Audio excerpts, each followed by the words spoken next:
குழந்தைகளா, இப்ப நம்ம பார்க்க போற ஒரு ஸ்டோரி, ரியல் ஸ்டோரி.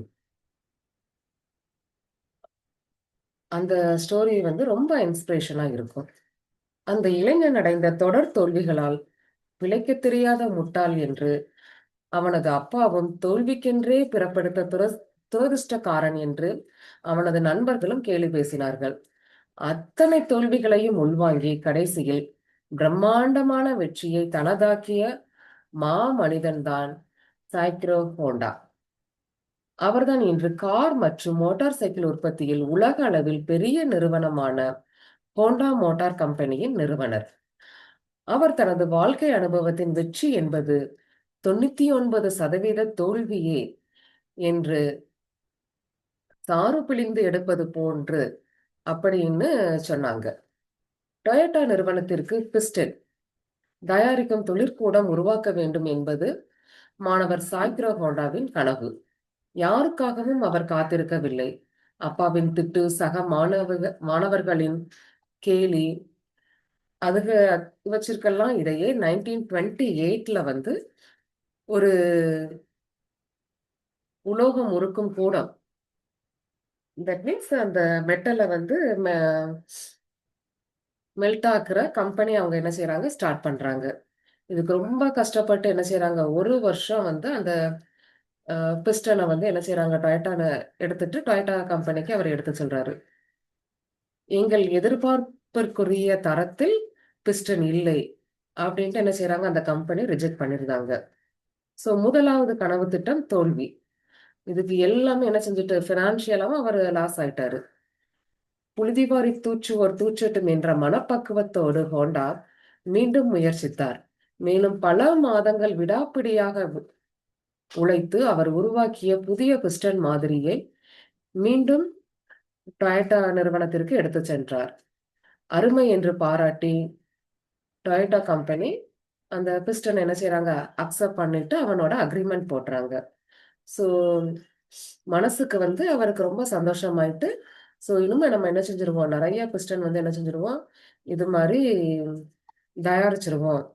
அதுக்காண்டி ஒரு பில்டிங் நம்ம கன்ஸ்ட்ரக்ட் பண்ணுவோம் அப்படின்ட்டு நினைச்சுக்கிட்டு இருக்கும் போச்சுல தான் ஜப்பான்ல வேர்ல்டு வாருக்கு அவங்க என்ன செய்யறாங்க, ப்ரிப்பேர் ஆகுறாங்க. ஸோ அப்படி ப்ரிப்பேர் ஆகும் போச்சுல அதிகமா சிமெண்ட் என்ன செஞ்சிருது, தட்டுப்பாடாயிருது. ஒரு 10 மூட்டை சிமெண்ட் கூட அவருக்கு கிடைக்கல. உடனே அவங்க அப்பா, நீ வேற ஏதாச்சும் ஒழுங்கா வேலையை பாரு அப்படின்னு சொல்றாங்க. அவனோட ஃப்ரெண்டு, வாழ்க்கை முழுவதும் ரிஸ்க் எடுத்துக்கிட்டே இருப்பியா அப்படின்னு சொல்றாங்க. இதெல்லாம் என்ன செய்யறாரு, அவர் கன்சிடர் பண்ணல. சிமெண்ட்டுக்கு பதிலா வேற ஏதாச்சும் செஞ்சு என்ன செய்யறாங்க, ஒரு பெரிய பில்டிங்கை கட்டியிருந்தாங்க. ஸோ இங்க செகண்ட் வேர்ல்டு வார் ஆரம்பிக்குது. இங்க இவர் என்ன செய்யறாரு, பில்டிங்கை ஸ்டார்ட் பண்றாங்க. அமெரிக்கா போட்ட அந்த பாம்ல ஹோண்டா கம்பெனியோட பெரிய பகுதி என்ன செஞ்சுட்டு, சேதம் அடைஞ்சிட்டு. உடனே ஹோண்டாவின் வாழ்க்கை முடிஞ்சு விட்டது அப்படின்னு அவங்க நண்பர்கள் பேசுறாங்க.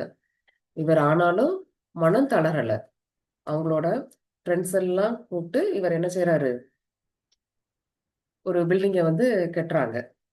ஆனா கெட்டி முடிக்கிற சுச்சுவேஷன்ல அங்க என்ன எர்த் குயிக் அந்த எர்த் குயிக்ல அவனோட பில்டிங் எல்லாமே என்ன செஞ்சுட்டு, சேதம் அடைஞ்சிட்டு.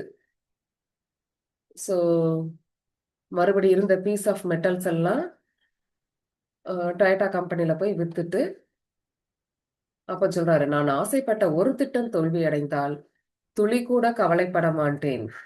இருக்கிற நிலைமையை எப்படி மாற்றலாம் அப்படின்னு சிந்திக்க தொடங்கி விடுவேன் அப்படின்னு சொன்னாரு. ஸோ இந்த சுச்சுவேஷன்ல செகண்ட் வேர்ல்டு வாரம் என்ன செஞ்சுட்டு முடிஞ்சிட்டு, ஜப்பான் முழுவதும் என்ன செய்யறாங்க, ரொம்ப தட்டுப்பாடா இருக்குது பெட்ரோல்கெல்லாம். எல்லாரும் நடக்கிறாங்க, சைக்கிள்ல போறாங்க. ஸோ அந்த சாய்க்ரோ என்ன செய்யறாரு, சாய்க்ரோ ஹோண்டா வீட்டுல உட்காந்துருக்காரு. பக்கத்துல சைக்கிள் நிக்குது. அதுக்கு பக்கத்துல ஒரு கிராஸ் கட் பண்ற மிஷின் இருக்குது. ஸோ இவருக்கு ஒரு எண்ணம் வருது, இந்த கிராஸ் கட் பண்ற மிஷினை தூக்கி சைக்கிள்ல அட்டாச் பண்ணிட்டா எப்படி அப்படின்னு திங்க் பண்ண உடனே அவர் என்ன செய்யறாரு, அதை செயலுக்கு கொண்டு வர்றாரு. ஸோ இப்படி செயல்படும் போச்சுலதான் உலகத்துல முதல் மோட்டார் சைக்கிள் என்ன செஞ்சுட்டு உருவாகுது. அதுல வந்து என்ன செய்றாரு, ரைடு போறாரு. ரைடு போனோனே எல்லாரும் என்ன செய்றாங்க, எனக்கு இத செஞ்சு தான்னு கேட்கறாங்க. செஞ்சு குடுக்குறாங்க. அப்ப இதையே பிசினஸா மாத்துவோம். கையில பணம் இல்ல, பேங்க் லோன் குடுக்கல. இவங்க ஃப்ரெண்ட்ஸ் எல்லாமே ஹோண்டா வந்து அன்லக்கி பெர்சன் அப்படின்னு சொல்றாங்க. உடனே இந்த ஹோண்டா என்ன செய்றாரு, சாய்க்கிரா ஹோண்டா 18,000 சைக்கிள் கடைக்காரங்களுக்கு லெட்டர் எழுதுறாரு. எனக்கு வந்து இப்படி சைக்கிள் குடுங்க, நான் இந்த மாரி செய்றேன் அப்படின்ட்டு. 5,000 சைக்கிள் கடைக்காரங்க என்ன செய்றாங்க, அவருக்கு வந்து அக்செப்டன்ஸ் கொடுக்குறாங்க. ஸோ, இப்படிதான் என்ன செஞ்சது, அவரு motor cycle company, Honda company என்ன செய்றாங்க, ஸ்டார்ட் பண்றாங்க. ஸோ, இதுல வந்து தொடர் தோல்விகளுக்கு பின்னர் பெரும் வெற்றி பெற்றார் சாய்கிரோ ஹோண்டா. இப்போது ஹோண்டா நிறுவனம் ஆண்டுக்கு சுமார் 2 கோடி மோட்டார் வாகனங்களை தயாரிக்கின்றது.